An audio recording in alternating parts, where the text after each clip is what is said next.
All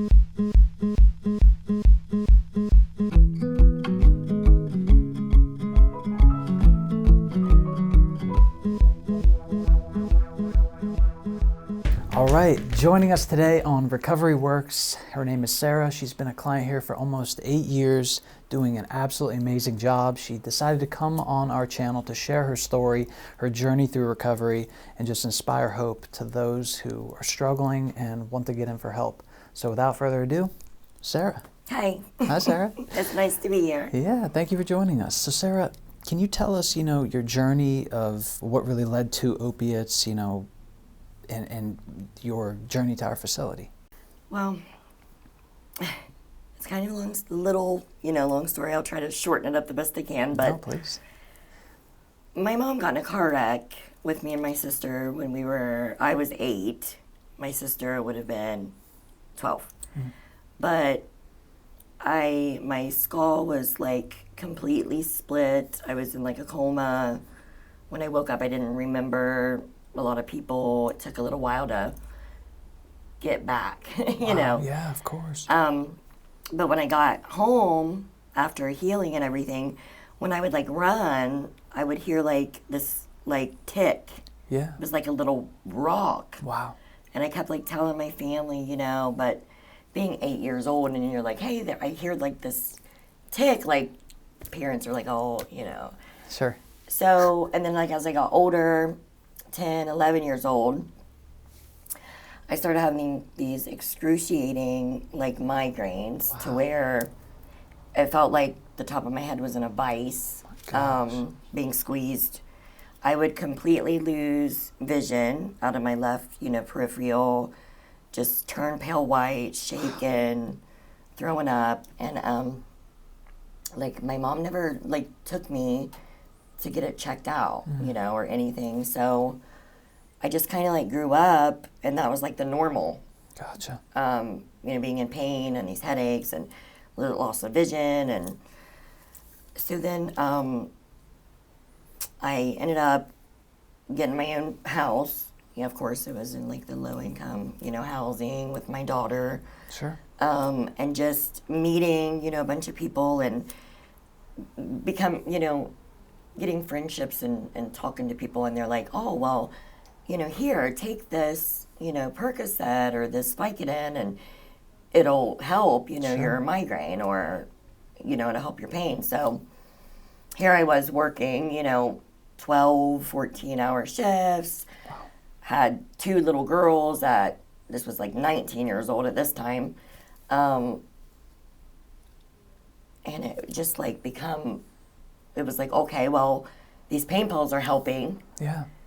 So I just got to keep going, got to keep working, got to keep taking care of the kids, So I did try to go to a couple different doctors back then, but it was like, I don't know, I went in, I'm trying to tell him, what's going on, and I just felt like they just looked at me like, oh, this is another like young girl trying to just come in and get pain pills. Like, there's nothing wrong with her. Gotcha. Yeah. Just really stereotypical type stuff. Treatment, yeah. Yeah. So then that just upset me, and I kind of just gave up on going to the doctors, and I'm hard-headed anyway. So I'm like, I'll do it myself, know. Sure. And then, I did it myself, and it became a problem. Of course, yeah. Before I knew it, like 10 years of my life had went by where I've been eating, pain pills and nerve pills, and it was like I look back at those 10 years, and I was like, I don't even know if I can really remember all that. Wow. Like it was kind of like it just went so fast. It was weird. Of course. But actually, a friend of mine that was coming here told me about Suboxone, and I had no idea what that was. And I was like, what? And she was like, no, you need to go. And she gave me your guys' number. And God, how old would I have been? I'm 33 now, so how old was I when I first come here? I don't know, figure that. Early 20s, almost, or like 25? 25 years old. 25 years old. Come up here and met you guys and, got introduced to the program. And Yeah, I was going to ask real quick. It's very interesting how you bring up that a lot of people think that people caught up in drug addiction are just all about partying and having Right. fun. But with you, I'm hearing that you were taking this medication because you were in pain. Yeah. And you had to keep going forward. You went to be evaluated for pain, but the doctor kind of sloughed you off like, she's just trying to get the medication, not because she needs it, but because she wants to party on it. Right. But you were using it because you had these daughters, you had to work to support them, to finance your house, I'm sure. I know how independent you are. Yeah. And you're very driven. So I think it's very interesting, and it's always important to remember that drug addiction it's not always, oh yeah, party, party, party.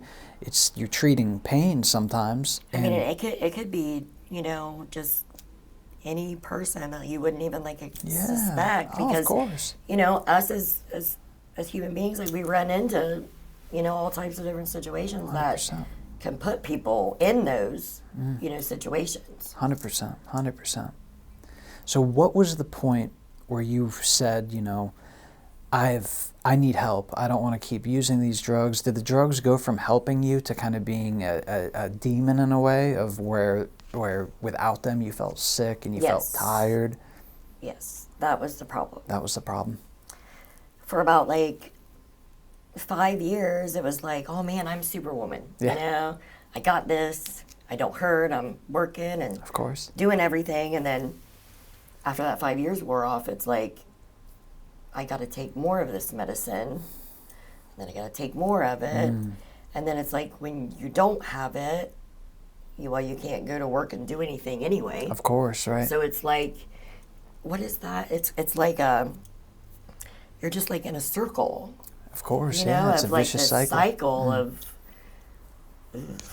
But So what? No, I love Sorry. it. No, it's great. It's I greatly appreciate your insight, because, a lot of people try and blame and addiction, especially as we move forward. We obviously know this isn't correct, but people try and say, well, that's a problem with that person. right, But what we're realizing is it's not the person, it's the medication. The medication can act like a vice on people because of its power in our brain. So it's very important, to always remember that it's not the person, it's not a personal problem. They're not this horrible, morally wrong-doing individual. It's this medication that's acting as the medication does. And while it does bring pain relief and comfort, over time, your brain realizes, hey, I need this medication. Without it, I start to feel sick. I start to feel terrible. and then you can't function. And you can't function. Exactly. Yeah, because I didn't, when I first started taking, the pain medicine and stuff, never did I imagine that I would have hit that brick wall that said, hey, you either need to wake up or, this is going to go way downhill, Of course. fast. And you're going to lose everything that you have worked so hard for. 100%. So what was it that led you to, you said a friend introduced you to our facility, and when you came here, what was your experience like? Could you share some of that? It was when I first, walked in and met everyone and seen the people, it was a really strange feeling, because it was almost, wow, look at all of these, different types of people that are literally going through the same exact struggle 100%. that I'm going through. And in a way, it was really comforting, but then it's sad, because you don't want any of us to be dealing with this and feeling, this fight. But it was nice to have a place where you're understood. Yeah, of course. Feeling understood. Wow, what a powerful statement. Yeah, and you're not alone. Of course, not alone. Yeah. I think that's where drug addiction really preys on people too, is when you isolate, when you feel all alone, that's when you look to the drug as the only thing, as a source of comfort. And when you do that, then the drug addiction can really dive its claws as deep into you as it can, and that's when we see, all the problems that we've got. So that's incredible. I really, really appreciate that insight. I think too, we're living in times right now, I don't know if you know this, but last 12 months in the United States, we've seen drug overdose deaths be higher than any point in history. So, having people like yourself come out, share their experience, share what they're going through, share that, hey, I've been through this and I've beat it. Because I know in group and individual, when you're in it, you lighten the room up because you've got so much to share, so much insight, so much genius, to be honest, of everything that you've gone through, what you care about in life, and how you value it, that it really does. It brightens the whole room up. Yeah. And it inspires me. It inspires other people. Other people, it's funny, in group, there's a common theme of people are usually quiet until someone starts talking. And then it's like a chain reaction. Chain reaction, thing, right? Yeah. People all light up and people start sharing, and then it's really funny. So you're one of those people. You're a trendsetter in the group who does that. That's amazing. That's so incredible. And that's what I said. Like, when I thought about, doing this, discussion with you and everything, I just said, like, hopefully, if one person, realizes with my story that this wasn't a choice for me. Yeah. It wasn't like I just said, I'm going to, be addicted to these, pain pills or 100%. whatever, medication, whatever the drug may be for a person. If they have real pain and there is real situations, they need to not give up and just keep going to different, specialists and doctors and not give up and try to deal with it themselves, because it leads to you'll be stuck, in a addiction that you can't get out of. 100%. And then you still have to be smart about, if you do get into a doctor, if they try to put you on like pain pills and stuff, because it's going to be the same thing. Of course. Of course.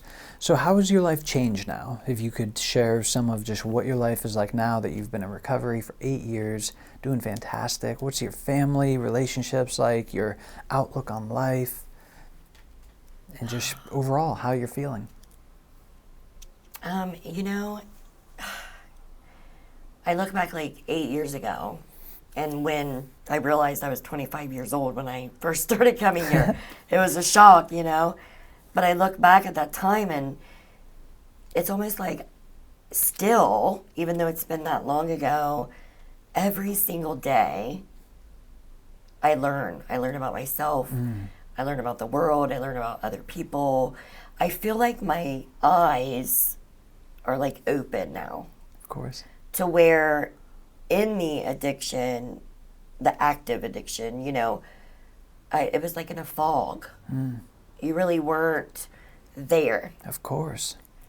So like now, to really see my children smile and really feel that and see that. And just, everything, like it's been amazing. That's incredible. Wow. I really like how you worded that, like to feel happiness. Yeah, To feel, because you don't really feel that when you're in, active addiction stuff. Like, you feel alone, you feel isolated, you feel angry, you feel all these bad, feelings. Of course, yeah. Because you're like in an entrapment with yourself every day. It's like a fight. But then it's funny because like every day, even in recovery, it is a fight. You still have to like wake up and make that decision every single day. Of course. I'm not going to use, I'm not going to be around any people that are associated with that or use. Like, you still are making those choices every day. Of course. But the plus side about it is you get all those benefits when you're sober and better of, like I said, like just seeing, things with your eyes actually open. Yeah. No, I love how you put that, a fog. The drugs are like a fog. They cloud the lens of how you see, because they become like a it pillar. It affects your like everything. Yeah, of course. Your judgment, Of course. Like the way you see everything in the world when you course. are, on that stuff. No, for sure. It's amazing. We have clients here who have done unbelievable crimes, and now seeing them off whatever drug they might have been using, they look back with such regret, such heaviness, such, Oh, yeah. how could I have done that? Like, I would never do that now, Right. you know? Right, and like I think that speaks testament to how you were saying the cloudiness of the lens. The drugs act like they stray what you're seeing, and they become the sole focus of it. So that's really insightful that you shared that. So tell me about, what's in the future for Sarah. What are you looking forward to? What are your plans? You know what? Like, I've been thinking, honestly, for the past 2 years, like, I'm going to write a book Write a book. about my life and, like, my experience with things, Yeah. my experience with life and all of this. And, I mean, because, like I said, I mean, if one person, I mean, life is a story. Everyone, we're a story. Yeah. So if one person could benefit from another's, story, and you could help at least one person in the world, like, that's worth something. I could not agree more. Yeah. And it's going to be a great book. I can't wait to read it. What would you Yeah. title it? I've like literally, I don't even know. I'm back and forth like with myself forever on that. Of course. And then I'm like, my daughter, she's like, don't you put my name in there? And I'm like, so I'm like, fiction, nonfiction, like, what should I do, Of course. But it's going to be exciting. And because honestly, what I went through, the pain and then like the happiness, Yeah. like all of those different things, like I mainly want to do it for my children, Yeah.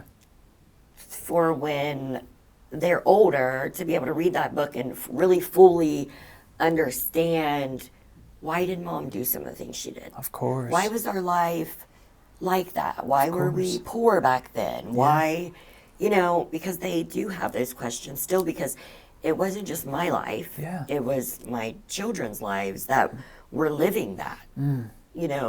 That vicious cycle of addiction every day. Like, they were living it with me. Of course. So it's like, my main goal really to write a book about our life is so they can read it and they can maybe like understand Yeah, for sure. from a grown-ups, For sure. Like, I had these decisions and these were the cards that were dealt. I just course. had to play the best, hand. Yeah, 100%. What is your relationship like with your daughters now? And what do they mean to you? My kids have always meant everything to me. And even like when I was, pumping myself full of like, these drugs, they still were everything. Yeah. And they are what really, I think, helped me not experiment with like harder drugs, because I just knew I may not come back from that. And here I have these, 3 little ones. Of course. I'm the only thing they have, Wow, yeah. So they help me, a lot. But now, being with them over, here we're talking 8 years, Yeah. It was funny because in the beginning, it was like my eyes, it's like you're almost born again in a way when you go through recovery like this and you really go through recovery. Like, you're Yeah. taking it serious. You're not putting, any drugs in your body. Like, it's like you're being born again. I love that analogy. It's really weird. Of course, yeah.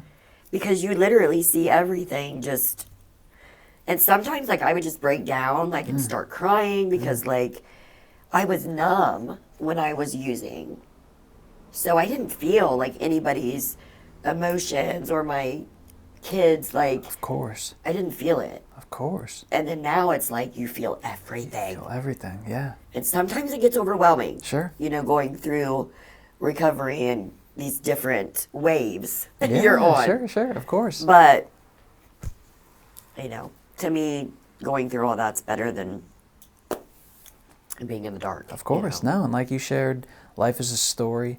And through that story, you've got different chapters, right? And if one chapter is dark, the next one can always be brighter and brighter. And finding that in terms of addiction, finding that right treatment facility where you're supported. And I love how you shared understanding, seeing that you're not alone in this. And that's the one thing we drive home with these videos is you're not alone. If people are watching this right now who feel alone and feel like I can't get help, no one cares, I don't mean anything. That's wrong. That's wrong. You mean the world. Your story needs to be shared, and Right. it's just a triumph waiting to happen.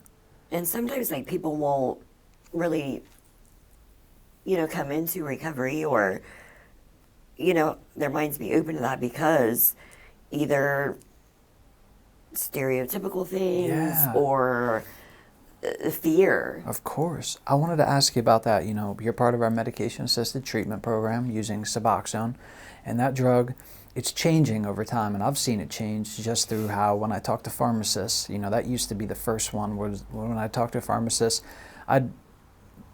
honestly, I'd feel almost, when I'd bring up the medication Suboxone, they'd change their attitude. They would be more negative. They'd be more... You could just see it in their face. Yes, and now I'm seeing that's changing very much, because if you believe that Suboxone is just like trading one drug for another, that is far from the truest thing you could possibly say. Yeah. And what has been your experience, though, on that medication? How did it make you feel when you first tried it?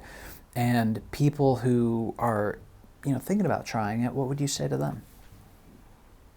Definitely take that leap to at least try it and give it a month. Yeah.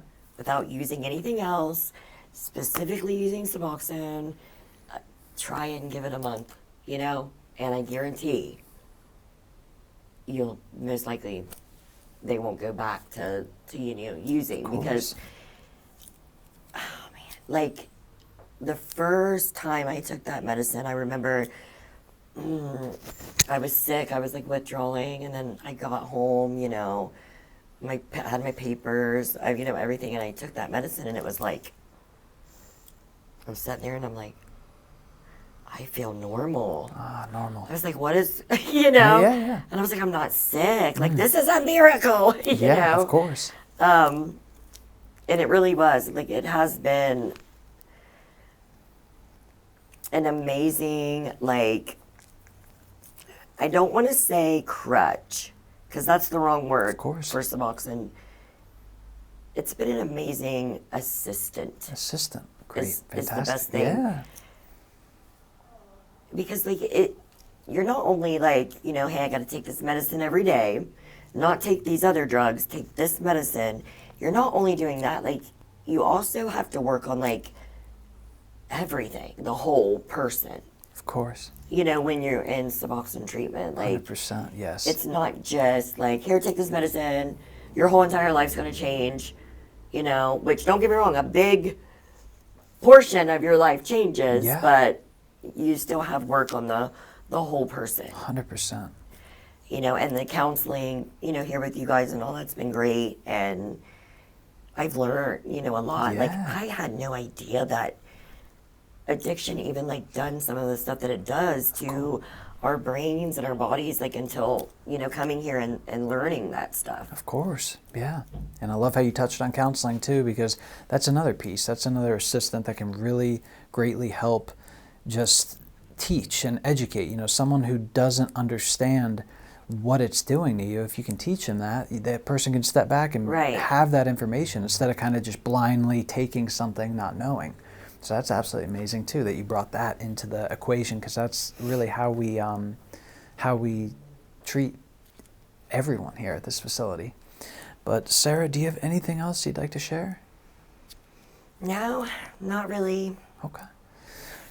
Well, Sarah, thank you so much for coming on our Recovery Works channel. You don't know how many people that this can reach, and just reaching one like you shared, that's all that matters, because someone who can have this for hope, for courage, for inspiration, that's how the fire of everything we aim to do at this facility does. You're doing an amazing job. I can't wait to watch you evolve and go to the next level in your life, and we're just very proud of you, and to be here through this all, thank you. Yeah, thank you guys. It's been amazing. You're very welcome.